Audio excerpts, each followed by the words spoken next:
अस्सलामुअलैकुम, मैं हूं सबा भट्टी और आप देख रहे हैं MAT20 न्यूज HD। आइए नजर डालते हैं आज की अहम खबर पर।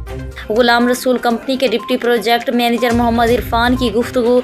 मंडी बहाउद्दीन गुलाम रसूल कंपनी के deputy project manager Mohammad Irfan ने बताया कि पंजाब हुकूमत और एशियन डेवलपमेंट बैंक के इश्तराक से जदीद आबपाशी निज़ाम के तहत रसूल बैराज पर बनने वाली नई नहर जलालपुर कैनाल का काम तकमील के आखिरी मराहिल में है। इन्होंने बताया कि रसूल बैराज पर दरिया जेहलम से निकलने वाली नहर का प्रोजेक्ट साल 2019 में शुरू हुआ था, जो तकमील के आखिरी मराहिल में है। ये नहर जलालपुर शरीफ, पिंड दादन खान और लिल्लाह से गुजरती हुई ज़िला खुशाब तक के 1,74,000 एकड़ ज़रई रकबा सैराब करेगी, जिससे हज़ारों किसान मुस्तफ़िद होंगे और इलाके की मुईशत और ज़रई तरक्की में भी नए बाब का इजाफा होगा। डिप्टी प्रोजेक्ट मैनेजर ने बताया कि नहर की कुल लंबाई तकरीबन 115 किलोमीटर है और नहर में पानी का बहाव 1350 क्यूसिक होगा, जो इलाके की आबपाशी ज़रूरियात को पूरा करने के लिए मौजू होगा। Deputy project manager Mohammad Irfan का कहना था कि जदीद आबपाशी के निज़ाम के तहत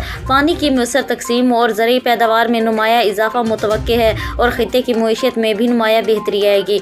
मोहम्मद इरफान ने उम्मीद जाहिर की कि रसूल बैराज कैनाल प्रोजेक्ट इलाके की मुईशत और किसानों की ज़िंदगियों में खुशगवार और तब्दीली लेकर आएगा।